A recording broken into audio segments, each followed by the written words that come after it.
আমন্ত্রণ সিটিভির লেট এডিশনে সঙ্গে আছে আমি সালাউদ্দিন সাদি। বিজয় দিবসের শুভেচ্ছা সবাইকে এবং সকল শহীদদের প্রতি বিনম্র শ্রদ্ধা জানিয়ে শুরু করছি সিটিভির লেট এডিশন। আমাদের আজকের যেই বিষয় সেটি নির্ধারণ করেছি বিজয় দিবসের নির্বাচনী ইস্যু। আজকে স্টুডিওতে আলোচনার জন্য তিনজন সম্মানিত অতিথি উপস্থিত আছেন। প্রথমে আমি পরিচয় করিয়ে দিতে চাই গোলাম সারোয়ার মিলন, সাবেক মন্ত্রী ও জাতীয় পার্টির নেতা। আপনাকে অসংখ্য ধন্যবাদ। আমাদের সাথে অতিথি হিসেবে উপস্থিত আছেন ডাক্তার শাখাওয়াত হোসেন সায়ন্ত, সাধারণ সম্পাদক জি9। আপনাকেও স্বাগত এসটিভি স্টুডিওতে। এবং সর্বশেষ আমাদের সাথে স্টুডিওতে উপস্থিত আছেন শিবলি ইসলাম, সহযোগী অধ্যাপক, আইন বিভাগ, রাজশাহী বিশ্ববিদ্যালয়। স্যার, আপনাকে স্বাগত জানাচ্ছি। তিনজনকে স্বাগত। আলোচনাটা শুরু করতে চাই ডাক্তার শাখাওয়াত হোসেন সায়ন্ত ভাই, আপনাকে দিয়ে। আমরা যে বিষয়টি নির্ধারণ করেছি বিজয় দিবসে নির্বাচন, আজকে 16 ডিসেম্বর, 53তম বিজয় দিবসে এসে যদি আপনাকে একেবারে সহজ সাবলীলভাবে জিজ্ঞেস করি, এই 2024 সালে এসে আমাদের এই যে বিজয়টি, এই উদযাপনটি আসলে কতটুকু সাধারণ জনগণের বিজয় বলতে পারি? প্রত্যাশা এবং প্রাপ্তি এ দুটার মধ্যে আসলে কতটা কাছাকাছি যেতে পেরেছি আমরা? আপনাকে ধন্যবাদ জানাচ্ছি এবং আমার সঙ্গে আলোচনায় দুজন সম্মানিত অতিথি আছেন এবং যারা শুনছেন সবার জন্য শুভেচ্ছা রইল। আর আজ মহান বিজয় দিবস। মুক্তিযুদ্ধে যারা শহীদ হয়েছেন তাদের প্রতি শ্রদ্ধা জানাই এবং যারা শহীদ হননি কিন্তু দেশের জন্য ভূমিকা রেখেছেন তাদের প্রতিও শ্রদ্ধা জানাই। 53 বছরে বাংলাদেশ আসলে যে আকাঙ্ক্ষা নিয়ে স্বাধীন হয়েছিল তার ধারে কাছে আমরা যেতে পারিনি। এটা কখনোই আমরা যেতে পারিনি। তারপরও একটা চেষ্টা ছিল, কিন্তু সেই চেষ্টায় বারবার ছেদ পড়েছে। তার মধ্যে সবচেয়ে বেশি ব্যাঘাত ঘটিয়েছে গত 16 বছর একটি স্বৈরশাসক। তারা বাংলাদেশের যে আকাঙ্ক্ষা ছিল সেই আকাঙ্ক্ষা থেকে বহু দূরে আমাদের নিয়ে গিয়েছিল। তার মধ্যে ধরেন 1 নম্বর আকাঙ্ক্ষার কথাই যদি বলি, তাহলে 1971 সালে যে মুক্তিযুদ্ধটি শুরু হয়েছিল সেই মুক্তিযুদ্ধ শুরুর পেছনের মূল গল্পটা ছিল নির্বাচন। 1970 সালের নির্বাচনে শান্ত ভাই, আপনার কাছ থেকে আমরা এই ব্যাপারে একেবারে ডিটেলস শুনবো। আমরা একটু যেতে হচ্ছে যান্ত্রিক ত্রুটির কারণে, একটু যেতে হচ্ছে গোলাম সারোয়ার মিলন, এ ব্যাপারেই আমরা শুনবো। এখনই ফিরছি। গোলাম সারোয়ার মিলন, আপনার কাছে একই প্রশ্ন। শাখাওয়াত সায়ন্ত যেমনটা বলছিলেন, আসলে এই যে প্রত্যাশা এবং প্রাপ্তি, 53 বছরের পরে এসে এই বিজয় দিবসে আমরা ধারে কাছেও যেতে পারিনি, আপনি কি মনে করেন? ধন্যবাদ সঞ্চালক সাহেব আপনাকে এবং আমার সম্মানিত দুজন সহ আলোচক। তাদেরকে বিজয় দিবসের প্রীতি, শুভেচ্ছা এবং মুক্তিযুদ্ধের অগণিত শহীদদের শ্রদ্ধা, অগণিত দর্শক শ্রোতাকে বিজয়ের শুভেচ্ছা জানিয়ে আমি যেটা বলতে চাই যে দেখেন, স্বাধীনতার 53 বছর পর আজকে যদি আমরা হিসাব মিলাতে চাই আমাদের মুক্তিযুদ্ধের চেতনার প্রত্যাশা, প্রাপ্তি, অপ্রাপ্তি, যেই বাংলাদেশটা সেদিন আমরা মুক্তিযুদ্ধের যে সংগ্রাম শুরু হয়েছিল, যদিও সময় কম, আমি মোটা দাগে এক লাইনে যদি বলতে চাই, বাঙালি কিন্তু যোদ্ধার জাতি, অনেক বছরের ইতিহাস, বীরের জাতি। আপনি সেই সাঁওতাল যুদ্ধ থেকে আরম্ভ করে সিপাহি বিদ্রোহ থেকে আরম্ভ করে এই অঞ্চলে হয়েছে। দেখেন, এই সশস্ত্র সংগ্রাম করে কম্বোডিয়া, ভিয়েতনামের পরে বাংলাদেশ কিন্তু সেটা করেছে। যাই হোক, আমরা সেই 71 সনে এটা স্বীকার করতে হবে, বঙ্গবন্ধু শেখ মুজিবুর রহমান তার নেতৃত্বের দল মত নির্বিশেষে ঐক্যবদ্ধ হয়েছিল এবং সেই দিনকার যে ইটা ছিল, যে প্রত্যাশা ছিল যে আমরা কি একটা সাম্য, মানবিক মর্যাদা এবং সামাজিক ন্যায় বিচার এবং গণতান্ত্রিক একটি বাংলাদেশ গড়ে উঠবে। সায়ন্ত ভাই যেটা বলছিলেন যে গণতন্ত্রের জন্য, যে নির্বাচনের জন্য আজকে মুক্তিযুদ্ধে আমরা ঝাঁপিয়ে পড়েছিলাম। আমি সেই সৌভাগ্যবান ব্যক্তি এখানকার মধ্যে, আপনাদের মধ্যে। আমি 10ম শ্রেণীর ছাত্র হিসাবে আমি 71কে দেখেছি। আমি 7ই মার্চে আমি বঙ্গবন্ধুর ভাষণ সেদিন শুনেছি। আমি 16 ডিসেম্বরে পাকিস্তান হানাদার বাহিনীর যে আত্মসমর্পণ করেছিল, আমি সেখানে একজন নাগরিক হিসাবে, 10ম শ্রেণীর ছাত্র হিসাবে উৎসুক জনতার মাঝে আমি থাকার সুযোগ হয়েছিল। আমি সেই জন্য সৌভাগ্য মনে করি। আমি যে কথাটা বলেছি প্রত্যাশার প্রাপ্তির কথা বললেন, তো আমি শান্ত ভাইয়ের সাথে একমত। যেই প্রত্যাশা নিয়ে যে গণতান্ত্রিক বাংলাদেশ করেছিলাম আমরা পাইনি, স্বচ্ছতা জবাবদিহির প্রতিষ্ঠিত হয়নি, আমরা ব্লেম গেইন দশকের রাজনীতি এখানে আমরা দেখেছি পলিটিক্স অফ ইনহেলিয়েশন, কীভাবে একটি দল আরেকটি দলকে ইনহেলিয়েশন করবে, গণতন্ত্রকে হোঁচট খেতে দেখেছি এবং অসুস্থ রাজনীতির সংস্কৃতি দেখেছি।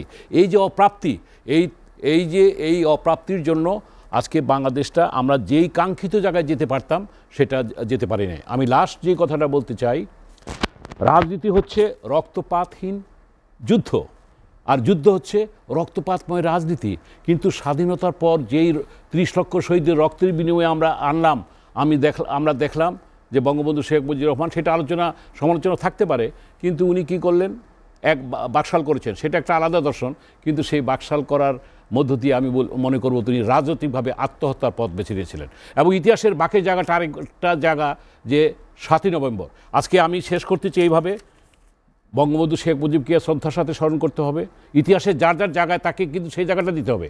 শহীদ রাষ্ট্রপতি জিয়াউর রহমান, যিনি অন বিহাফ অফ বঙ্গবন্ধুর ডাকে স্বাধীনতার ঘোষণা দিয়েছিলেন, আজকে তাজউদ্দিন সাহেব যেই 10ই এপ্রিল প্রধানমন্ত্রীর দায়িত্ব গ্রহণ করেছিলেন, জেনারেল ওসমানী সহ 11 সেক্টর কমান্ডার, আমাদেরকে কিন্তু ইতিহাসে করতে হবে। আরেকটি কথা বলতে চাই, মুক্তিযুদ্ধের ইতিহাস এবং ঐতিহ্য পুনর্মূল্যায়ন কিন্তু আজকে সময় শেষ, যেটা উনি বলার চেষ্টা করেছিলেন। আমাদের এই প্রজন্ম কিন্তু এটার জন্য দায়ী আমরা। আজকে আমাদেরকে সেই জায়গাটায় আসতে হবে যে ৭১ সেটা কীভাবে হয়েছে। আমি শেষ করবো এটুকু যে আজকে তরুণ প্রজন্মের কাছে মুক্তিযুদ্ধের চেতনাটা, সায়ন্ত ভাই, আমার কাছে মনে হয় যে এটা তাদের কাছে আমাদের ব্যর্থতার কারণে তাদের কাছে এটা ম্লান হয়ে যাচ্ছে, কিন্তু পৌঁছানো সম্ভব তাদেরকে সেই মুক্তিযুদ্ধের যে চেতনাটা, এই প্রশ্নে তাদেরকে সেইভাবে উজ্জীবিত করতে হবে। আমি 24-এর কথাটা পরে আসবো। হ্যাঁ, সকল জেনারেশন একসাথে কাজ করতে হবে। শান্ত ভাই, আসলে যান্ত্রিক ত্রুটির কারণে আপনার আলোচনা তখন আমরা একেবারে শুরুতেই থামিয়ে দিতে হয়েছিল। আবারও যদি আপনাকে যেতে চাই যে আসলে প্রত্যাশা এবং প্রাপ্তি যেটি শুরু করছিলেন, এখানে অনেকগুলো বিষয় অবশ্য চলে এসছে গোলাম সারোয়ার, মিলন ভাইয়ের আলোচনায়, যে একটা অসুস্থ রাজনৈতিক সংস্কৃতি আমাদের মধ্যে তৈরি হয়েছে, বাকশালের মধ্য দিয়ে গণতন্ত্রের আত্মহত্যার ঘটনা ঘটেছে, এবং মুক্তিযুদ্ধের ইতিহাসকে তরুণ প্রজন্মের কাছে আসলে সঠিকভাবে আমরা পৌঁছে দিতে পারিনি। সেটিকে এই আলোচনাটাকে বিবেচনা করে যদি আপনাকে যে প্রথম প্রশ্ন করেছিলাম যে আসলে প্রত্যাশা প্রাপ্তির ফারাক, আপনি বলেছেন একেবারে মানে ধারে কাছেও যায়নি, সেখান থেকে যদি শুরু করেন। তো আমি তখন যে প্রসঙ্গটা আনতে চেয়েছিলাম, সেই প্রসঙ্গে একটা প্রশ্ন যদি সবাই নিজেকে করেন, 1970-এর নির্বাচনের পরে যদি ওই নির্বাচনের ফলাফল মেনে শেখ মুজিবকে তখন রাষ্ট্র পরিচালনার দায়িত্ব দেয়া হতো, মেনে নেওয়া হতো দাবি, তাহলে কি তিনি ওই রাষ্ট্রের প্রধান হতেন, নাকি আমরা মুক্তিযুদ্ধে যেতাম? তাকে প্রধানমন্ত্রী হিসেবে দায়িত্ব না দেওয়ার কারণে দর কষাকষি হলো 70-এর নির্বাচনে দর কষাকষি হলো। এবং এক পর্যায়ে যখন দেখা গেল যে জনগণ ভোট দিয়েছে আওয়ামী লীগকে, এবং শেখ মুজিব তখন সরকার গঠন করবেন এবং রাষ্ট্র পরিচালনা করবেন, সে অধিকার থেকে বঞ্চিত হচ্ছে, সেটাকে সূত্র ধরে আমাদের একটা যুদ্ধ শুরু হয়ে গেল। আমাদের অনেক রকম বঞ্চনা ছিল, বৈষম্য ছিল, কিন্তু সেগুলো কোনোটাই স্বাধীনতার যুদ্ধে ঝাঁপিয়ে পড়বার মতো উপলক্ষ ছিল না। উপলক্ষটা তৈরি হলো ওই একটা ভোটের রায়কে কেন্দ্র করে। ভোটের রায়টা মানলেই কিন্তু আর পাকিস্তান 2 খণ্ড হয় না। তাহলে যেই ভোটের রায়ের কারণে পাকিস্তান 2 ভাগ হয়ে গেল, গত 16 বছর সেই ভোটের অধিকারটাকে একেবারে জাদুঘরে পাঠিয়ে দিয়ে এলো এরা। তাহলে আমার যে প্রত্যাশা ছিল, যুদ্ধের মূলে যেটা ছিল, স্বাধীনতার মূলে যেটা ছিল, সেটার ধারে কাছে কি আমরা থাকলাম? কিংবা এই যে যেটা মিলন ভাই বলছিলেন মুক্তিযুদ্ধের চেতনা, বা আপনি বললেন যে চেতনা নতুন প্রজন্মের কাছে আমরা পৌঁছে দিতে পারিনি। নতুন প্রজন্ম, পুরনো প্রজন্ম, সব প্রজন্মই তো গত 16 বছর ধরে এই চেতনার গল্প শুনতে শুনতে এত বিরক্ত হয়েছে যে চেতনা একটা গালিতে পরিণত হয়েছে। কেউ কারো বিরুদ্ধে বেশি আজে বাজে কথা বলতে গেলেই বলতো যে চেতনা মারাইতে আইসো না, সরি ফর দিস ল্যাঙ্গুয়েজ, কিন্তু এটা বলতো। এবং চেতনা শব্দটার মতো এত গভীর এবং আত্মোপলব্ধির জায়গাটাকে তারা গালিতে পরিণত করেছিল, শুধুমাত্র মুক্তিযুদ্ধের চেতনা শব্দটা ব্যবহার করে যেইভাবে নিজেদের স্বার্থ উদ্ধার করবার কাজে লাগিয়েছিল, লুটপাট করবার কাজে লাগিয়েছিল। মুক্তিযুদ্ধের আকাঙ্ক্ষার মধ্যে তো ছিল যে এই দেশ বৈষম্যহীন হবে, কয়েকটা পরিবার ধনী হবে আর বাকি সবাই শোষিত হবে, সেটা যেন না হয়। কিন্তু বাংলাদেশে গত 16 বছরে তো আওয়ামী কিছু ঘরানার বাইরে বাকি সবার তো আপনার বৈষম্য বেড়ে গেলে তাদের অর্থনৈতিকভাবে তারা নিচের দিকে ধাবিত হলো।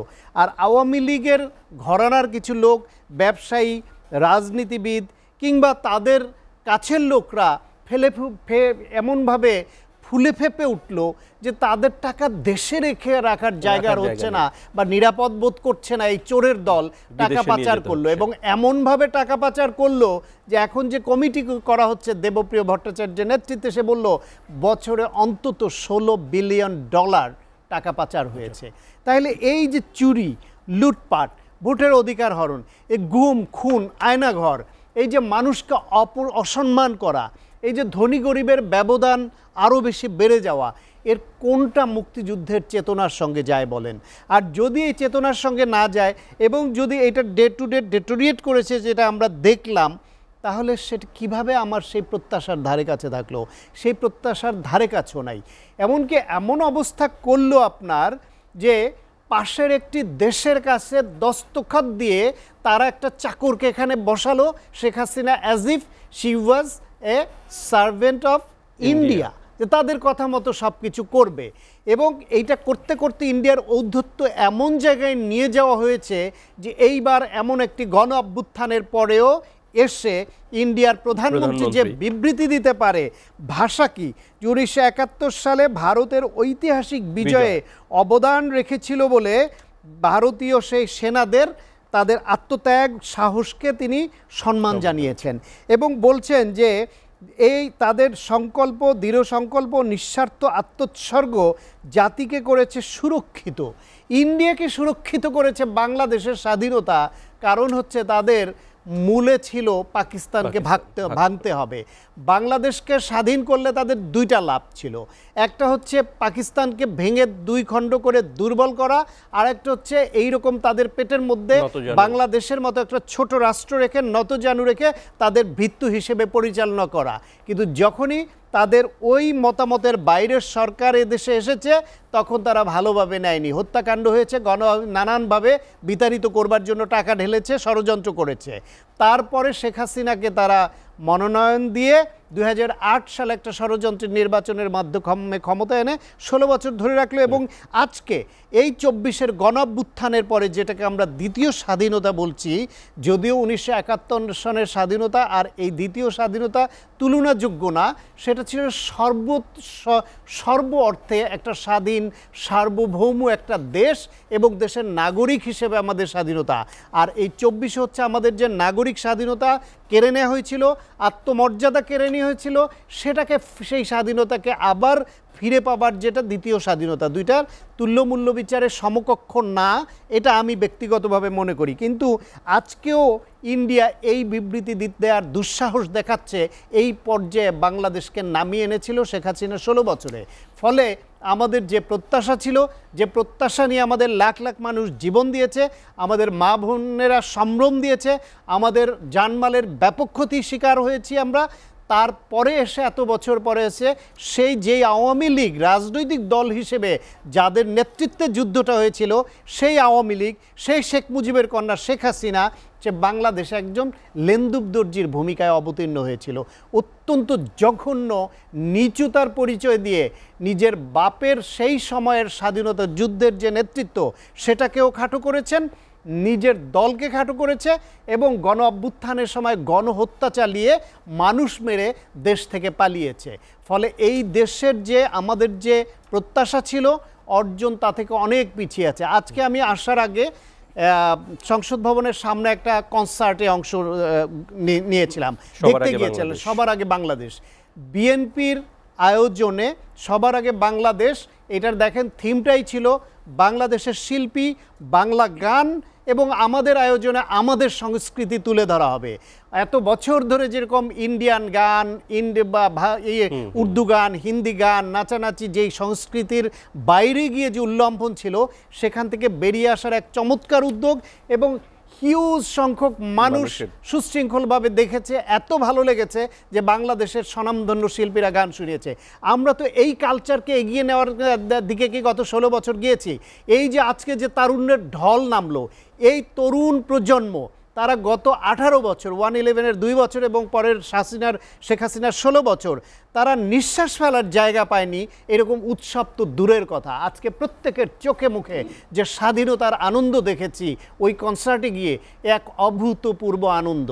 ফলে বাংলাদেশকে আমরা যে প্রত্যাশার ধারে কাছে রাখতে পারিনি, নতুন বাংলাদেশে ছাত্র জনতার গণ অভ্যুত্থানের মাধ্যমে আমরা নতুন যে আকাঙ্ক্ষার বাংলাদেশ, যে কল্যাণকামী বাংলাদেশ, যে নতুন বাংলাদেশের প্রত্যাশা করছি গণতান্ত্রিক বাংলাদেশকে, এই প্রজন্ম সেখানে এগিয়ে নিয়ে যাবে।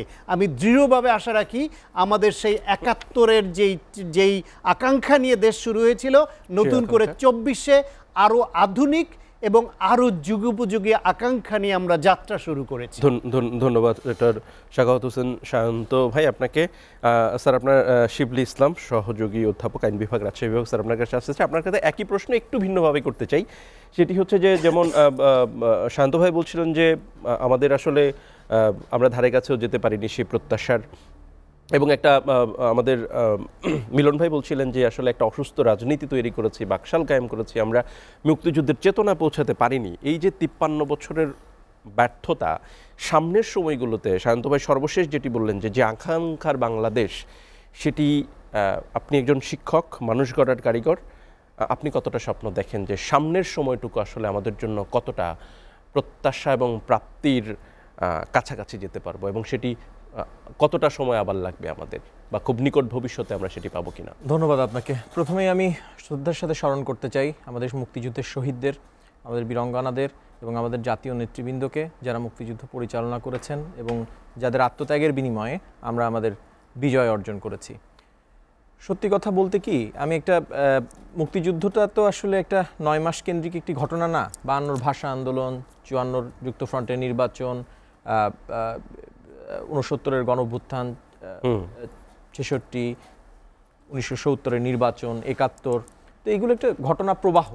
এবং এই ঘটনা প্রবাহের দিকে যদি আমরা তাকাই, তো আমাদের মুক্তিযুদ্ধ সংগ্রামের একটা বড় প্রত্যাশা ছিল যে মানবিক মর্যাদাবোধ, গণতন্ত্র, এটাই মুক্তিযুদ্ধের চেতনা ছিল। অর্থনৈতিক মুক্তি, এর কোনোটাই সেই অর্থে কিন্তু আমাদের পরবর্তী সরকারগুলো সেইভাবে আমাদেরকে দিতে পারেনি। হ্যাঁ, আমাদের প্রত্যাশা ছিল, একেবারে কিছুই দিতে পারেনি এটা বলাও কিন্তু ঠিক হবে না, কিন্তু যেভাবে আমরা প্রত্যাশা করেছিলাম সেভাবে আমরা পারিনি। দেখুন, আমি ছোট্ট একটা গল্প বলি। অক্সফোর্ড বিশ্ববিদ্যালয়ের এক অধ্যাপক পাকিস্তানি এক মহিলাকে বিয়ে করেছিলেন। যুক্তিসঙ্গত কারণে আমি তার নাম বলছি না, তিনি আইয়ুব খানের বন্ধু ছিলেন। তো আইয়ুব খান যখন লন্ডনে রাষ্ট্রীয় সফরে গিয়েছিলেন, তখন ওনার প্রশ্ন ছিল যে, mister Khan, why don't you give the autonomy that east Pakistan is demanding? তো ওনার কথা ছিল, I have already made an east Pakistani the governor general of east Pakistan. তার মানে আইয়ুব খানের কাছে আইডিয়া অফ স্বায়ত্তশাসন হচ্ছে যে এই পূর্ব পাকিস্তানের একটা লোককে যদি আমি গভর্নর বানিয়ে দিই, তাহলে তো আমি ওদেরকে দিয়েই ওদেরকে শাসন করছি। তো এই যে কনসেপ্ট, মানে এদেরকে আপনি গণতন্ত্র কিভাবে বুঝাবেন, এদেরকে আপনি সামাজিক ন্যায় বিচার কিভাবে বুঝাবেন, বিচার বিভাগের স্বাধীনতা কিভাবে বুঝাবেন, মানবিক অধিকার বা মানবাধিকার আপনি এদেরকে কিভাবে বুঝাবেন? তো জিনিসগুলো শুনতে 71-এর পরে সহজ মনে হয়। জিনিসগুলো শুনতে আমাদের খুব ওই কথাটাতেই আসছি আমি ফিরে। জিনিসগুলো শুনতে, এই যে independence of judiciary, democracy, free and fair, inclusive election, এটা আমি গত 5 বছরে শিখেছি, ইনক্লুসিভ। তারপরে হচ্ছে আপনার সামাজিক ন্যায় বিচার, হ্যাঁ, মানবিক মর্যাদা বোধ, ডিগনিটি, হিউম্যান ডিগনিটি। আজকে আমরা আমাদের দেশটাকে কোথায় নিয়ে গিয়ে দাঁড়িয়েছি? আপনাকে প্রথমে বিচার করতে হবে যে আমরা আমাদের যে নির্বাচনগুলো, সেগুলো আমরা ঠিকভাবে করতে পারিনি। আমরা ইভেন আমরা মিলন ভাইদের পতনের পরে আমরা কিন্তু 90-এর পরে প্রত্যেকটা তত্ত্বাবধায়ক সরকারে, মানে প্রথমে তত্ত্বাবধায়ক সরকারের আন্দোলন, তারপরে আমরা প্রত্যেককেই কোনো না কোনোভাবে মানে আমাদেরকে আন্দোলন করতে হয়েছে নিরপেক্ষ নির্বাচনের জন্য। সুতরাং আমাদের স্ট্রাগল ছিল, এবং সেটি আমরা গণতন্ত্রের যাত্রা শুরু করবার পরেও আমরা আসলে কি দিতে পেরেছি?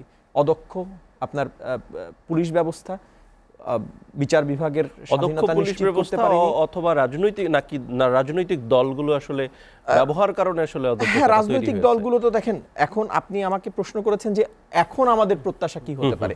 আসলে আমাদেরকে অদক্ষ পুলিশ ব্যবস্থা থেকে শুরু করে অদক্ষ প্রশাসন থেকে শুরু করে সব অদক্ষতায় ভরা, এটা আমরা উপহার দিতে পেরেছি মুক্তিযুদ্ধের পরে। সুতরাং সেই জায়গা থেকে উত্তরণের উপায়টা কি হবে?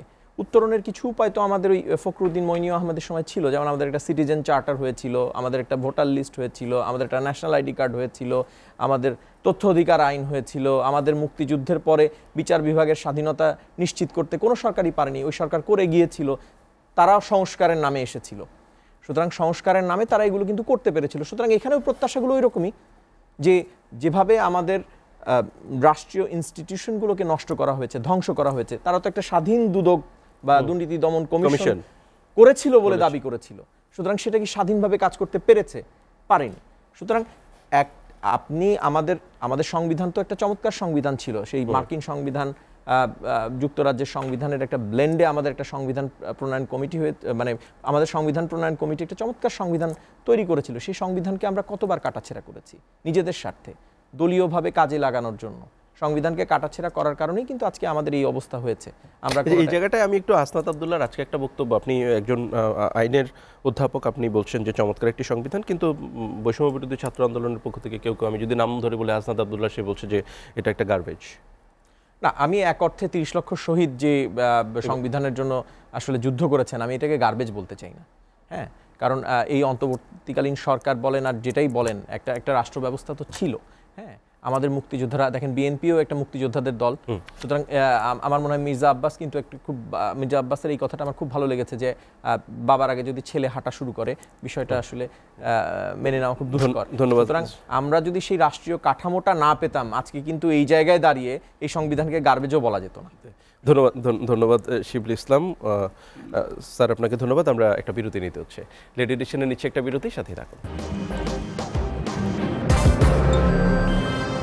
দেখছেন এসটিভির লেট এডিশন। দর্শক, আলোচনা করছিলাম বিজয় দিবসের নির্বাচন ইস্যু। আবারও ডাক্তার সাখাওয়াত হোসেন সায়ন্ত ভাই, আপনার কাছে আসতে চাই। আমি বিস্তারিত বলবো না, একদম সহজ করে, যেটি আমরা যেমন এত বিজয় নিয়ে আলোচনা করছিলাম, নির্বাচনে একটা বড় ইস্যু হয়ে আসছে। বিজয় দিবস উপলক্ষে মাননীয় প্রধান উপদেষ্টা যে বক্তব্য দিয়েছে, সেখানে রাজনৈতিক দলগুলোর জন্য অনেক বড় স্বস্তির একটি খবর এসছে, যেটি বলেছেন যে অল্প সংস্কার করলে 25-এর শেষের দিকে নির্বাচন হতে পারে, আর নির্বাচন ব্যবস্থা থেকে শুরু করে সামগ্রিকভাবে আরও যেই সংস্কারগুলো আছে, প্রত্যাশিত সংস্কারগুলো এবং ঐক্য গঠন কমিশন যদি যে প্রস্তাবগুলো করবে, সেই সংস্কারগুলো করলে আরও 6 মাস অতিরিক্ত সময় লাগতে পারে। সেক্ষেত্রে 2026-এর মাঝামাঝি নির্বাচন হতে পারে। আপনি কি মনে করেন, এই অন্তর্বর্তীকালীন সরকার এই সময়ের মধ্যে রাজনৈতিক দলগুলো কি আসলে এই ডিসেম্বরের মধ্যেই নির্বাচন চাইবে, নাকি অন্তর্বর্তীকালীন সরকার আরও যেই, কারণ আমি একটি জিনিস একটু উল্লেখ করতেই চাই, আমি বলছি যদি, মানে আপনাদেরকে যদি, আবার বলছি যদি, মানে 2বার যদি শব্দটা উচ্চারণ করেছেন, অর্থাৎ উনি আসলে একটু বেশি সময় নিয়ে পুরো সংস্কারটাই করতে চান, সেটি কি রাজনৈতিক দলগুলো দেবে কিনা? না, আসলে এইটা রাজনৈতিক দলগুলোর মধ্যে একটা উৎকণ্ঠা ছিল, কিছুটা ভুল বুঝাবুঝিও ছিল, এবং এই উদ্বেগ তৈরি হবার জন্য এই অন্তর্বর্তীকালীন সরকারের কারো কারো বক্তব্য দায়ী ছিল। তারা কোনোভাবেই ক্লিয়ার করছিল না যে নির্বাচনটা কবে নাগাদ হতে পারে। আকাশে বাতাসে এরকম কথা ছড়াচ্ছিল যে 5 বছর থাকবে, 4 বছর থাকবে, বা আরও বেশিও থাকতে পারে। বা প্রধান উপদেষ্টার একটা ইন্টারভিউতে একটা বিদেশি সংবাদ মাধ্যমের সঙ্গে বললেন যে পরবর্তী সরকার জনগণ 4 বছরের বেশি চায় না, সুতরাং এই সরকারের মেয়াদও 4 বছরের বেশি হবে না। তার মানে একটা 4 বছরের মতো একটা ধারণা 3 বছরের বেশি ধরে নিয়েছে। হ্যাঁ, তো সেই ক্ষেত্রে সবার একটা উৎকণ্ঠা ছিল। কিন্তু এটাও সত্য যে শুধুমাত্র সংস্কার করব বলে একটি অনির্বাচিত অরাজনৈতিক সরকারকে ক্ষমতায় রেখে দেশের ঝুঁকি বাড়বে কিনা, এটাও কিন্তু অনেকের আলোচনার মধ্যে ছিল। আর শুধু কাগজের সংস্কারটাই সব সময় খুব গুরুত্বপূর্ণ হয় না। যেটা উনি বলছিলেন যে 111 সরকার এসে কিছু সংস্কারে হাত দিয়েছিল, একেবারে কিছু হয়নি এমন নয়। আমি প্রায়ই অনেক অনুষ্ঠানে বলি যে নির্বাচন কমিশন নিয়ে তখন তারা আরপিও চেঞ্জ সহ বেশ কিছু সংস্কার কাজ করেছিলেন। এবং সেই সময়কার একজন নির্বাচন কমিশনার বর্তমান সরকারের উপদেষ্টা আছেন এবং তিনি খুব গর্বের সঙ্গেই বলেন যে তারা অনেক কাজ করেছেন তখন, কিন্তু তাদের সেই সংস্কার বা অনেক কাজ কি শেখ হাসিনাকে বিনা ভোটে বা রাতের ভোটে বা আমিডামি ভোট করতে কোনো বাধা হয়ে দাঁড়িয়েছিল? কোনো বাধা হয়নি। সুতরাং কাগজের সংস্কার আসলে মুখ্য ভূমিকা পালন করে না যদি আমাদের মগজের সংস্কার না হয়। সেজন্য আমাদের মানসিকতার সংস্কার দরকার হবে, মগজের সংস্কার দরকার হবে, এবং ওই যে কাগজের যে সংস্কারটা হয় সেটি যদি কেউ না মানে তাহলে যে কঠিন শাস্তির মুখোমুখি হতে হয় সেটিও এস্টাবলিশ করতে হবে। শেখ হাসিনা 16 বছর ধরে তার সাঙ্গপাঙ্গ নিয়ে যে অনাচারটা করেছে, যে অপকর্মগুলি করেছে, সংবিধানকে কাটাছেঁড়া করে যাতা করেছে, যা মনে চায় তাই বানিয়ে সেভাবে দেশ চালিয়েছে, তারপরও সেই যে কাটাছেঁড়ার পর জগাখুচির ওই সংবিধান যেটা ছিল সেটাও যদি মানত, সেই সংবিধানেও কি আছে যে বিনা ভোটে সরকার গঠন করতে হবে, রাতে ভোটটা নিয়ে নিতে হবে, কিংবা আমিরামি ভোটের কৌশল নিতে হবে? সেই সংবিধানে কি কোথাও আছে যে বিরোধী দলের নেতাকর্মীদের গায়েবী মামলা দিয়ে পুলিশ যে কোনো মামলায় গ্রেপ্তার দেখাবে, আদালতে এইরকম বিচারের নামে অবিচার করে খালেদা জিয়াকে মিথ্যা মামলা এত বছর জেলে রেখে মৃত্যুর মুখে ঠেলে দিবে? সেখানে কি লেখা আছে যে বিএনপির বিরোধী দল মানেই তাদের নামে শত শত মামলা হবে এবং আদালতের বারান্দায় ঘুরবে? সেই সংবিধানের কি কোথাও লেখা ছিল যে মত প্রকাশের স্বাধীনতাকে এমনভাবে খর্ব করা হবে যে সরকারের সমালোচনা করলে সেটাকে রাষ্ট্রের সমালোচনা দেখিয়ে রাষ্ট্রদ্রোহী মামলা দিয়ে জেলে পুরে দিতে হবে, আইসিটি অ্যাক্ট করতে হবে? এই যে নানান রকম, অথবা এই সেইখানে সরকারের বিরুদ্ধ মতে অবস্থান নিলে তাদেরকে গুম করে নিয়ে মেরে বালুর বস্তা বেঁধে সমুদ্রে ডুবিয়ে দেওয়া হবে, ওই সংবিধানে কোথাও ছিল? ওই সংবিধানের কোথাও কি ছিল যে আয়নাঘর করে ভিন্ন মতের এদেরকে এইভাবে বছরের পর বছর রাখতে হবে?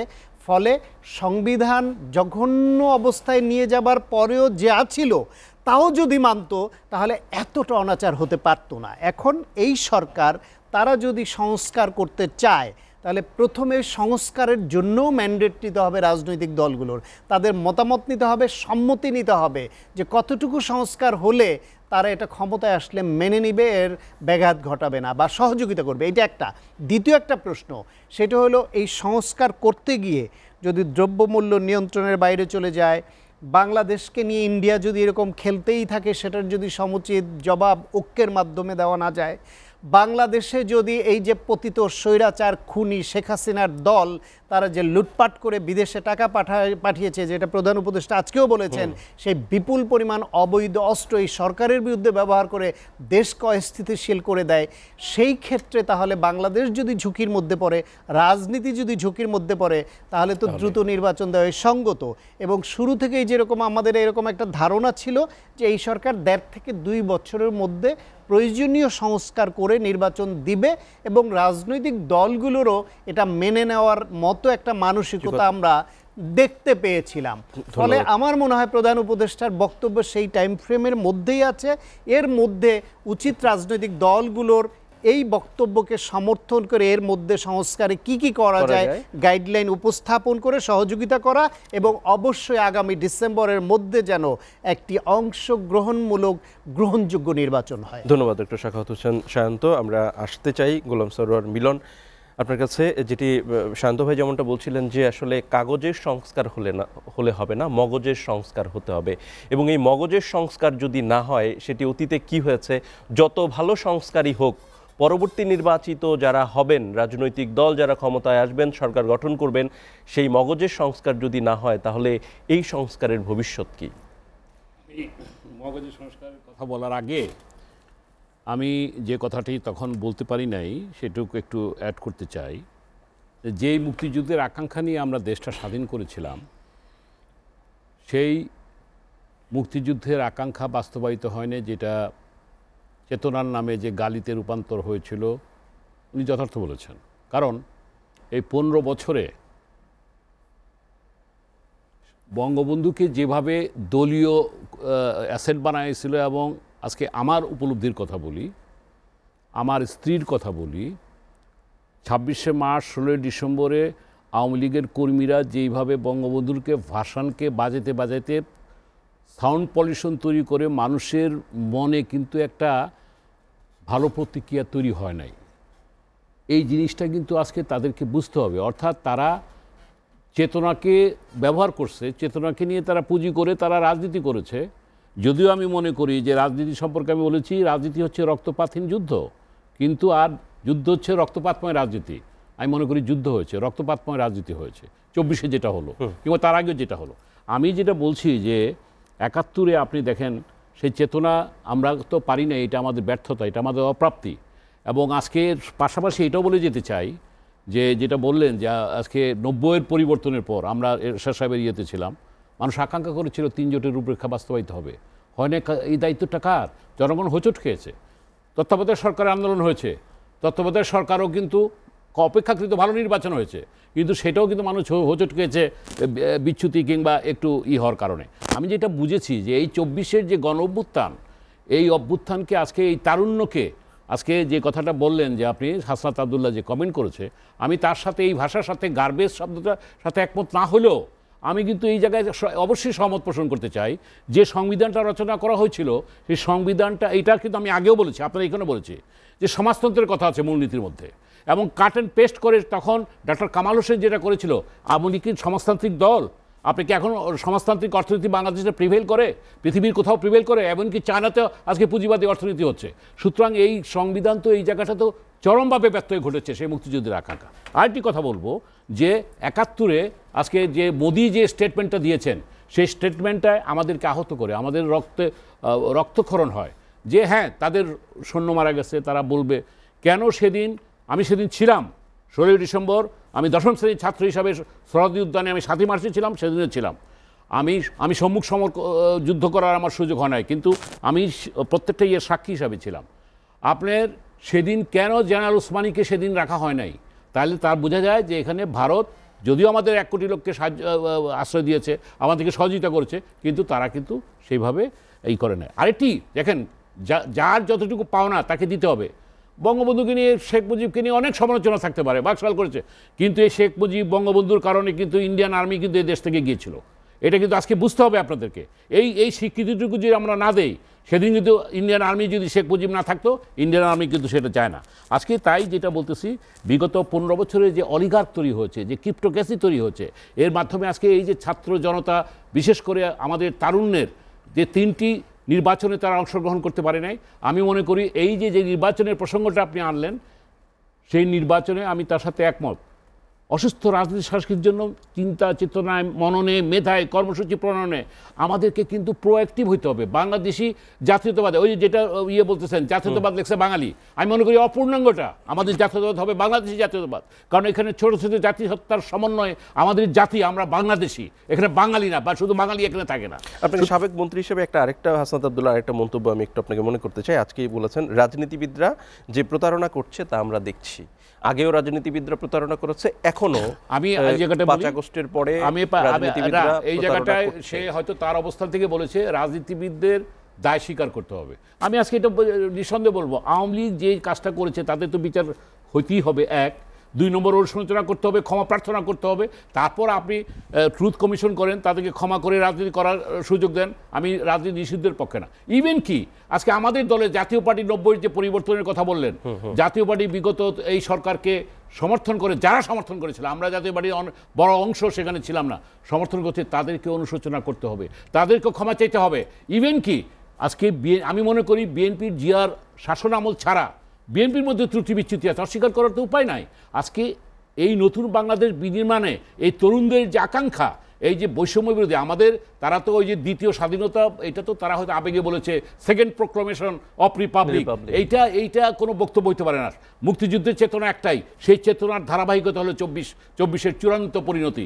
এবং আমি যেটা বারবার বলছি, এরা তো আওয়ামী লীগ তো রাজনীতি করে নাই, রাজনীতিবিদদের হাতে ছিল, এরা করেছে যুদ্ধ, রক্তপাতময় রাজনীতি করেছে, যেটাকে আমরা যুদ্ধ সংজ্ঞা হিসাবে জানি। তারা সেখানে করেছে, মানুষকে মেরেছে, এবং এটা অলিগারদের মতো, ওবায়দুল কাদেরের মতো একটা বাজে লোক, আপনি সেখানে সালমান রহমান, সে উর্দিপরা আমলা, বেসামরিক আমরা মিলে একটা লুটেরা তন্ত্র তৈরি করেছিল। সেই লুটেরা তন্ত্র থেকে বেরিয়ে আসার জন্য আজকে এখানে আপনি দেখেন, আপনি এখানে আওয়ামী লীগের তো অনেক সমর্থক আছে, আওয়ামী লীগের কি ভালো লোক নেই? আজকে আমি এখানে বিশ্বাস করতে চাই যে যেটা সে বলেছে, ডক্টর ইউনূসের দায়িত্ব হবে সুনির্দিষ্ট একটি রোডম্যাপ দেওয়া, কারণ আপনি বলেছেন একটি নির্বাচনী ধারণা দিয়েছেন। এখন সেই সুনির্দিষ্ট রোডম্যাপ জাতীয় ঐক্যমতের ভিত্তিতে দিবেন, এমনভাবে দিবেন আমরা একটা ইনক্লুসিভ একটি নির্বাচন চাই, ইনক্লুসিভ সোসাইটি চাই, যেখানে সকলের অবস্থানে অবশ্যই যারা এই গণহত্যার সাথে জড়িত, যারা এই 24-এর ইয়ের সাথে জড়িত তাদের বিচার করে, তারপর তাদের মধ্যে যারা ভালো, যাদের কোনো নাই, তাদের ক্ষমা চাওয়ার মধ্য দিয়ে তাদেরকে অনুশোচনা। আপনি দেখেন দক্ষিণ আফ্রিকার নেলসন ম্যান্ডেলার কাহিনী তো আমাদের সামনে আছে, যে তারা সেখানে সুযোগ দিয়েছে। এখন আপনি সুযোগ, আসলে ব্যাপারটা কি সুযোগ দেয়ার নাকি ওরা আসবে জনগণ সিদ্ধান্ত নেবে? জনগণ সিদ্ধান্ত নেবে, সেটাই। কিন্তু অন্তর্বর্তীকালীন সরকারের তো সেই দায়িত্ব না তাদেরকে নিয়ে আসা। এখানে আমি কথা বললাম, অনেকে বলতেছে যেটা বিএনপির বিজ্ঞের মতো মশাই বলছে, অনেক বলছে নিষিদ্ধ করা আওয়ামী লীগকে। আজকে ছাত্রলীগে যে নিষিদ্ধ করা হয়েছে, ঠিক আছে তারা অন্যায় কাজ করেছে, কিন্তু ছাত্রলীগেরও তো একটা ঐতিহ্য আছে। এই স্বাধীনতার পতাকা আসম আব্দুর রব তো বিশ্ববিদ্যালয়ে উঠেছে, আমি তখন দশম শ্রেণীর ছাত্র হিসাবে সেখানে ছিলাম।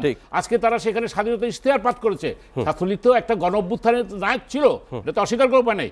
আজকের যে 24-এর ছাত্রলীগ, এই নিষিদ্ধটা যথার্থ, কারণ তারা ওই যেটা ওবায়দুল কাদের বলেছে আমার ছাত্রলীগই যথেষ্ট।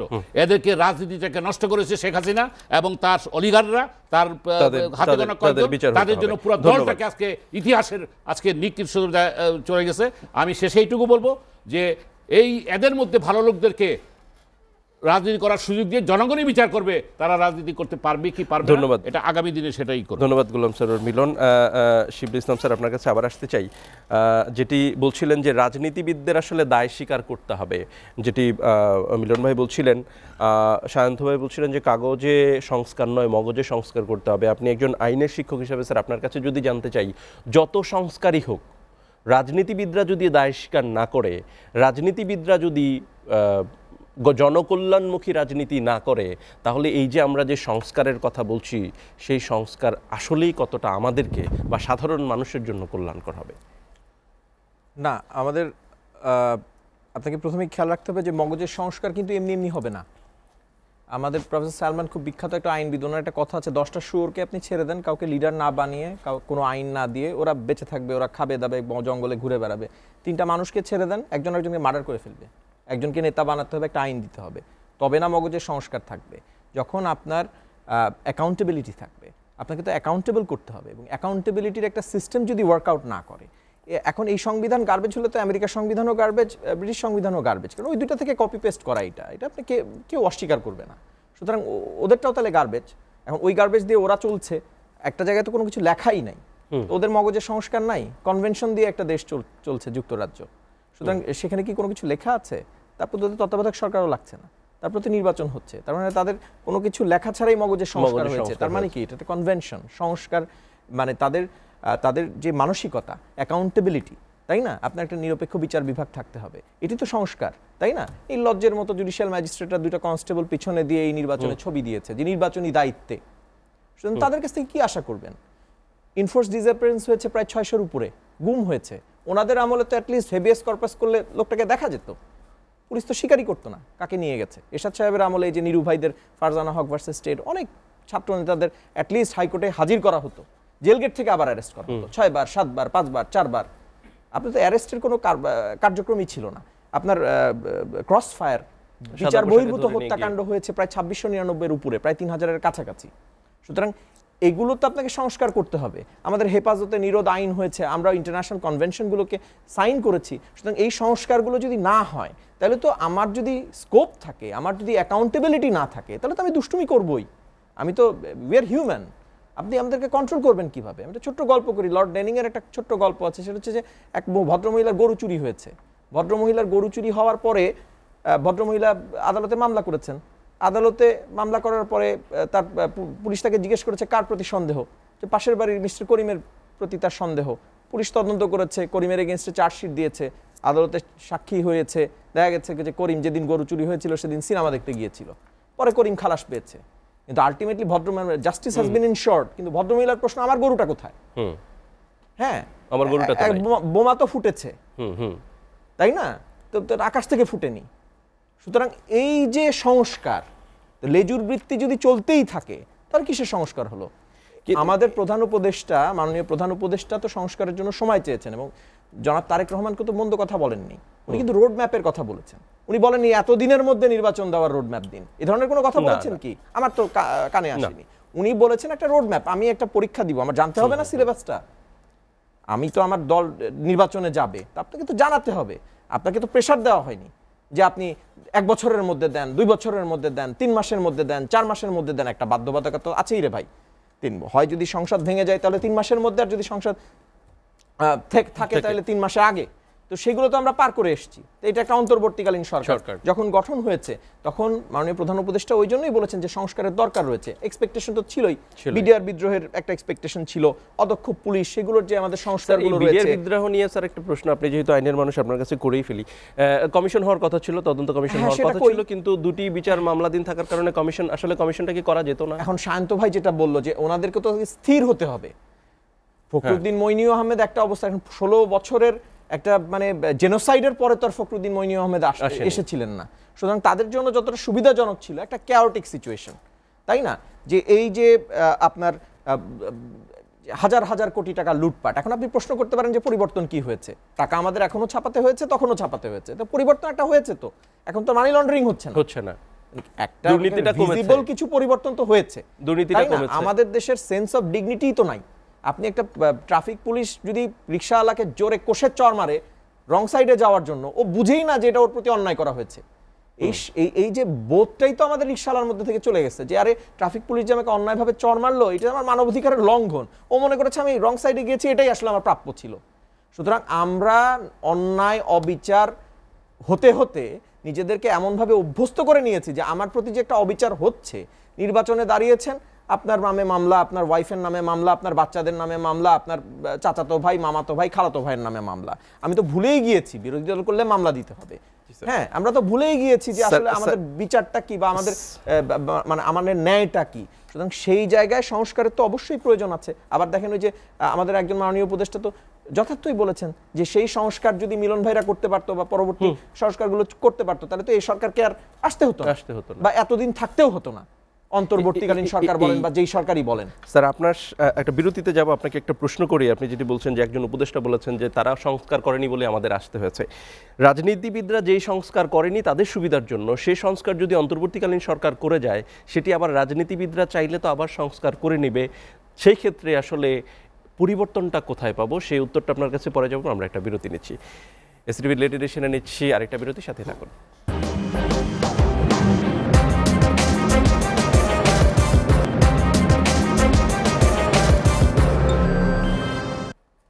দেখছেন এসটিভি লেট এডিশন। আলোচনা করছি বিজয় দিবসে নির্বাচন ইস্যু, নির্বাচন নিয়ে কথা বলছিলাম। নির্বাচনের বিভিন্ন ইস্যু নিয়ে শান্ত ভাই আপনার কাছে আবারও আসতে চাই। একটি মন্তব্য দিয়ে আসলে আপনার কাছ থেকে বক্তব্যটা জানবো। আপনার কাছে আসলে একই বিষয় আপনি এর আগেও বলেছেন যে আসলে আইন মানে 8 সালে নির্বাচন সংস্কার হয়েছিল, নির্বাচন কমিশনের সংস্কার হয়েছিল, তারপরেও যা দেখেছে পৃথিবীর ইতিহাসে হয়তো বিরল নির্বাচন নিয়ে যা হয়েছে সেটি, সেই ব্যাপারে আপনি একটু আপনার ব্যাখ্যা চাইব। এছাড়া আমি বিচারের আগে, অর্থাৎ সাবেক সরকার আওয়ামী সরকারের বিচারের আগে ইলেকশন পায়তারাকারীদের জাতীয় বেঈমান ধরে নেবে বলছেন নাসির উদ্দিন, জাতীয় নাগরিক কমিটির আহ্বায়ক। উনি বলছেন এই কথা যে যারা নির্বাচন করছে রাজনৈতিক দলগুলো, তাদেরকে জাতীয় বেঈমান ধরে নেব। এটা আসলে কতটা যোগ্য? জাতীয় বেঈমান শুনলেই শেখ হাসিনার কথা মনে পড়ে। লালদিঘির মাঠে 86 নির্বাচনের আগে তিনি ঘোষণা দিয়ে এলেন যে এরশাদের অধীনে এই পাতানো নির্বাচনে, একতরফা নির্বাচনে যারা যাবে তারা জাতীয় বেঈমান বলে বিবেচিত হবে। আসার পরেই মিলন ভাইয়ের নেতা Hussain Muhammad Ershad, the smart and beautiful president, long ড্রাইভে নাকি নিয়ে গেলেন বলে কথিত আছে। নানান গল্প শুনি, সত্য মিথ্য ওনারা দুজন জানেন আর আল্লাহ জানেন। তারপর কি পানি পড়া দিলেন যে শেখ হাসিনা 2 দিনের মধ্যে নিজের ঘোষিত জাতীয় বেঈমান হয়ে ওই নির্বাচনে চলে গেলেন। এখন হয়তো ওই কথা মাথায় রেখেই এবারও বলছে নাগরিক কমিটি। সেই ক্ষেত্রে নির্বাচন তো যেতেই হবে, আর বিচারের বিষয়টাও ক্লিয়ার না। তারা কি বলছে, বিচার না করে নির্বাচন হওয়া যাবে না। যদি এই যে অপরাধের যেই বিচার, বাংলাদেশের স্বাভাবিক গতিতে এই অপরাধের বিচার করতে হলেও 10 থেকে 15 বছরের কমে এই বিচার হবে বলে কেউ বিশ্বাস করে না। কারণ এত মানুষ, এত অপরাধ, এত ঘটনা, এটা বিচার আসলে বিচার সম্পূর্ণ নয়। আমার মনে হয় দৃষ্টান্তমূলকভাবে বিশেষ ট্রাইব্যুনালে কিছু গুরুত্বপূর্ণ ভয়াবহ অপরাধের বিচার হওয়া উচিত এর মধ্যে, আর বাকিগুলো অন্তত বিচারিক প্রক্রিয়া শুরু হয়েছে সেটি মানুষ দেখতে চায়। হয়তো উনি ওই আকাঙ্ক্ষার কথা বলেছেন, এটা আমি সাপোর্ট করি যে এত বড় একটা অপরাধের পরে তাদের যদি বিচারের আওতায় না আনা যায় তাহলে ভবিষ্যতেও যারা রাষ্ট্র ক্ষমতায় আসবেন তারাও ধরে নেবেন যে এরকম বিচারের কথা বলা হয়, আসলে দেশে বিচার কেউ কারো করতে পারে না। যে দলের নেতাকর্মীরা বিচারের মুখোমুখি, গোলাম সারোয়ার মিলন ভাই যেমনটা বলছিলেন যে যারা আসলে অপরাধের সাথে জড়িত না ওই দলের, তাদেরকে নির্বাচনে দেয়া সুযোগ দেয়া উচিত, এটা কি সমর্থন করেন? না, সেইখানে আমার একটু ভিন্ন অবস্থান আছে। এই অর্থে অপরাধের সঙ্গে যুক্ত কিনা ওইটা বুঝতে হলে বিচারের আওতায় আনতে হবে। আপনি এই মিলন ভাই এইখানে টকশোতে বসে 2 লাইনে তো বলে দিতে পারবেন না, বা আমি বলে দিতে পারবো না যে এ অপরাধী আর এ অপরাধী নয়। দল হিসেবে ছাত্রলীগ ভয়ঙ্কর অপরাধ করেছিল, তাদের যে নিষিদ্ধ করাটা জাস্টিফাইড এবং আমি নিজে সমর্থন করি এবং মনে করি খুব ঠিক কাজ হয়েছে। আওয়ামী লীগ রাজনৈতিক দল, নিবন্ধিত দল, তাদেরকে কাগজে কলমে এইভাবে নিষিদ্ধ করা, কলমের খোঁচায় কেউ ক্ষমতায় থাকলে নিষিদ্ধ করুক, এই এক্সাম্পল তৈরি করাটা ভালো হবে না। কারণ এই সরকার হয়তো সৎভাবে সৎ উদ্দেশ্যেই করছে, কিন্তু এইটাকে এক্সাম্পল হিসেবে ধরে ভবিষ্যতে কোনো অসৎ সরকার বিনা অপরাধও কোনো দলকে নিষিদ্ধ করে দিতে পারে। সেই জন্য নির্বাহী আদেশে বা সরকারের নির্দেশে রাজনৈতিক দল নিষিদ্ধ করার কালচারটা শুরু করাটা ওয়াইজ হবে না। সেই জন্য আমরা বলছি যে এটার একটা বিচারিক প্রক্রিয়ার মাধ্যমে আনতে হবে, এবং আদালত যদি মনে করে যে এই দল যা অপরাধ করে জার্মানির নাৎসি পার্টির মতো তাদের নিষিদ্ধ করবার মতো করতে পারে, সেই দলের নেতাকর্মী যারা অপরাধ করেছে তাদেরকে বিচারের আওতায় আনতে হবে। এই সঙ্গে আমি আরেকটা জিনিস একটু কারেকশন দিতে চাই, যেটা শিবলি ভাই বলছিলেন যে 500-র উপরে গুম হয়েছে। গুম কমিশন যেটা গঠন করা হয়েছে তারা অলরেডি প্রাথমিক একটা রিপোর্ট প্রধান উপদেষ্টার কাছে জমা দিয়েছেন। তারা বলছে তারা এ পর্যন্ত 2009 সালের 6 জানুয়ারি থেকে 24-এর 5 আগস্ট পর্যন্ত 1676টি গুমের অভিযোগ পেয়েছেন, শেষ করে অভিযোগ পেয়েছেন। তার মধ্যে 758টি তারা যাচাই বাছাই করতে পেরেছেন, বাকিগুলো এখনো যাচাই বাছাই করতে পারেননি। এবং এই যাচাই বাছাইয়ের মধ্যে 73% ফিরে এসেছে, আর 27% এখনও নিখোঁজ, যেটার সংখ্যা 204। তার মানে 758 জনের মধ্যে যদি 204 জন এখনও নিখোঁজ হয়, তাহলে 1676 জন যে অভিযোগ তার মধ্যে নিখোঁজের সংখ্যা আরও বড় হবে, এবং ফিরে আসলেও তারা কিন্তু গুমের শিকার হয়েছিলেন। ফলে গুম কত হয়েছিল এই সরকারের বেলায় সেটি বললে আমাদের অবশ্যই একসুরে বলতে হবে সেটা অবশ্যই 1500-এর উপরে, অর্থাৎ 1676। ধন্যবাদ। কোনোভাবে এটাকে 400, 500, প্রায় 700 এইসব বলে লঘু করা ঠিক হবে না। ধন্যবাদ ডক্টর শাখাওয়াত হোসেন শায়ন্ত ভাই।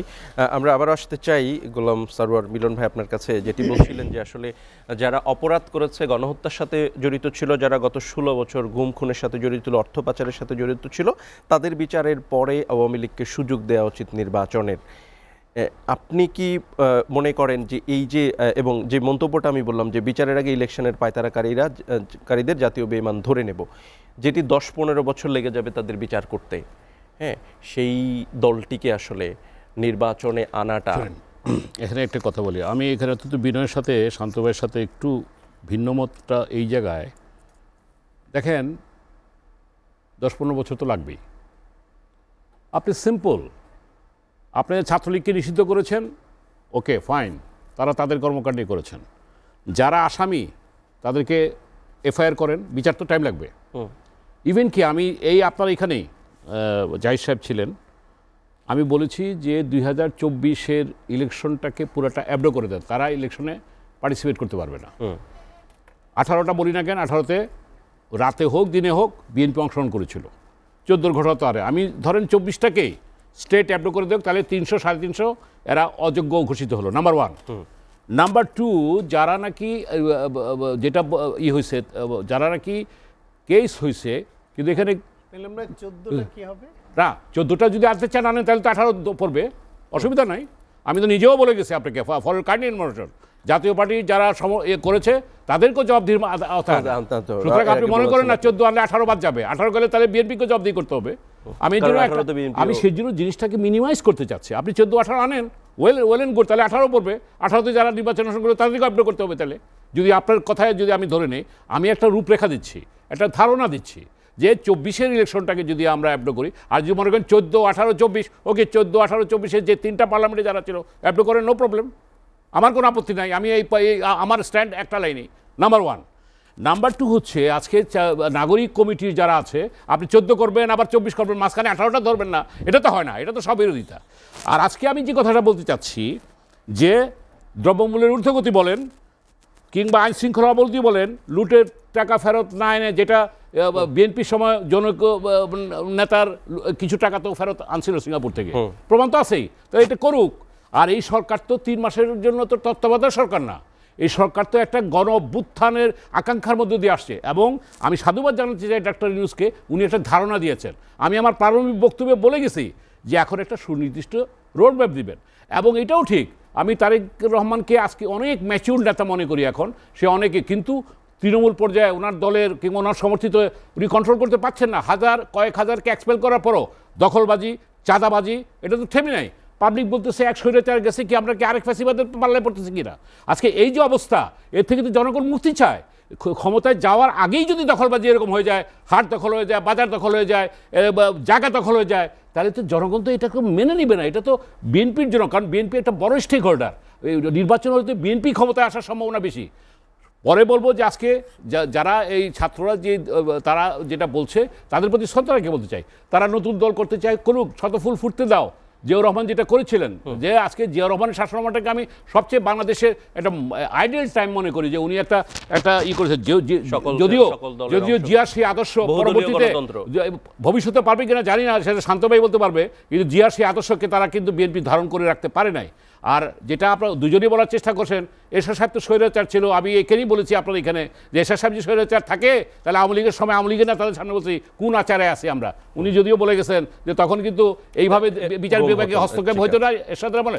এরশাদ তার বৈধতার সংকট ছিল, কিন্তু উনি তো রিফর্ম করেছেন, উনি তো একটা স্মার্ট প্রেসিডেন্ট ছিলেন, এবং উনি স্টেটমেন্ট হিসেবে কাজ করেছেন। তারপরও যেটা সত্যি কথা, যে উনি শান্তিপূর্ণভাবে উনি 90 কিন্তু ক্ষমতা হস্তান্তর করেছিলেন, উনি জেলে থেকে নির্বাচন করেছেন, উনি কিন্তু পালিয়ে যান নাই। এই ইতিহাসগুলি কিন্তু জনগণকে মনে রাখতে হবে। আমি তারপরও বলেছি জাতীয় পার্টিকে জবাবদিহিতার আওতায় আনতে হবে, এবং জাতীয় পার্টিকে আজকে ড্র করেন 14, 18, 24, আমি শুধু 24-এর কথা বলছি, তার কথা আমি বলছি 14, 18, 24 দরকার করেন। কিন্তু তারপরে সুতরাং এই কথা বলে 15 বছর লাগবে, আমি ছাত্রদের এই কথার সাথে একমত। তাদেরকে অযোগ্য অথবা বিচার করতে হবে, টাইম লাগলে আপনি করে দেন। সিভিল ইসলাম স্যারের সাথে একটু যেতে চাই, সরাসরি চলে যাই। এক স্বৈরাচার গেছে, আরেক স্বৈরাচার, আরেক দল সবকিছু দখল করে ফেলেছে, যে অভিযোগ করেছেন গোলাম সারওয়ার মিলন। এটির বিভিন্ন রকমের অভিযোগ আসছে, বিএনপি দখল নিয়ন্ত্রণ করতে পারছে না। এই জায়গায় আসলে সামনে নির্বাচনের পরে বলছে যে বিএনপি যদি ক্ষমতায় আসে তাহলে ভবিষ্যৎ কি, এটির উত্তর দিবেন স্যার সহজ করে। এই বিচার প্রক্রিয়াটা শুরু হলে আসলে যদি দ্রুত করে, ম্যাক্সিমাম কতদিনের মধ্যে করা সম্ভব এই গণহত্যার সাথে যারা জড়িত? না, গণহত্যার 1.5 মিনিট সময় পাবো। হ্যাঁ, গণহত্যার সাথে যারা জড়িত তাদের সুপিরিয়র কমান্ড রেসপন্সিবিলিটি তো নিতেই হবে। সেই সুপিরিয়র কমান্ড রেসপন্সিবিলিটি থেকে যদি তাদের নির্দেশে গণহত্যা হয়ে থাকে, এবং ডেফিনেটলি তাদেরকে তাদের রেসপন্সিবিলিটি নিতে হবে এবং তাদের বিচার করতে হবে। এবং এর জন্য তো আপনার অত লোকের সাক্ষী প্রমাণ দরকার নাই। পেপারে উনি কি বলেছেন, বক্তৃতায় উনি কি বলেছেন, দ্যাট ইজ ফেয়ার এনাফ। নির্দেশ কি দিয়েছেন, that is fair enough, that is superior command responsibility. এর জন্য এত সাক্ষী সাবতের দরকার নাই। পাওয়ার কারাপ্টস, অ্যাবসলিউট পাওয়ার কারাপ্টস। আপনি এভাবে বলবেন কেন? যদি ক্ষমতায় আসে, জনগণকে ডিসাইড করতে দেন। জনগণ, আপনি আগে থেকেই বলে দিচ্ছেন কেন? এটা তো স্বৈরাচারের ভাষা, যে যদি ওনারা ক্ষমতায় আসে তাহলে এটা হবে। জনগণ ডিসাইড করুক কে ক্ষমতায় আসবে। আর জনগণের যদি সমস্যা না থাকে, আমি আপনি কে যে তাদেরকে ঠেকানোর জন্য? সুতরাং এই বিষয়গুলো, সংস্কারগুলো হচ্ছে, আমি সাধুবাদ জানাই মাননীয় প্রধান উপদেষ্টাকে, তবে সংস্কারের জন্য কিন্তু এত কিছুর দরকার নাই। আপনি গুমের বিচার করার জন্য গুম কমিশন লাগে, আপনার হেফাজতে নিরোধ আইন আছে, আপনার ইন্টারন্যাশনাল কনভেনশন আছে, আপনি এটা ইমপ্লিমেন্টেশন করেন, আইনগুলোকে সহজ করেন, তাইলে আপনার সংস্কার হবে। হ্যাঁ, আপনার যা আইন আছে সেগুলোর ইমপ্লিমেন্ট করেন। তাহলে এবং সংস্কার আইনের হবে। শাসনটা হ্যাঁ, নিশ্চিত আইনের করলেই শাসন আমরা নিশ্চিত করেন। এর জন্য এত কমিশন, এত সুন্দর সংস্কারের দরকার হয় লাগে না। না। আমাদের ন্যাশনাল আইডি কার্ড আছে। আমাদের ওই ভোটার লিস্ট করতে এখন কি আমাদের আবার নতুন করে ন্যাশনাল আইডি কার্ড হবে নাকি? না, প্রত্যেক বছর 10-12 লাখ আমাদের সবাই হালনাগাদ ন্যাশনাল আইডি কার্ড হবে। করা আছে, হালনাগাদ হবে। এখন একেবারে 12 মাস 14 মাস ধরে আমাদের ভোটার লিস্ট ঠিক করতে হবে না। আমি সাধুবাদ জানাই মাননীয় প্রধান উপদেষ্টাকে, উনি একটা রোড ম্যাপ দিয়েছেন এবং রাজনৈতিক দলগুলো কিন্তু ওনার কাছে জোর জবরদস্তি করে আদায় করে ধন্যবাদ ধারণা দিয়েছেন। ধন্যবাদ ধারণা আমার দরকার তো না, ধারণা আমার দরকার তো। আমি যদি নির্বাচনের দ্বারাই আমাকে প্রস্তুতি নিতে হবে। হবে না। আপনাদের তিনজনকে অসংখ্য ধন্যবাদ। শেষ করতে হচ্ছে এসিটিভি লেট এডিশন। দর্শক, শেষ করছে এসিটিভি লেট এডিশন। এডিশন পুনঃপ্রচারিত হয় প্রতিদিন সকাল 8টায়। সাথে থাকার জন্য ধন্যবাদ সবাইকে।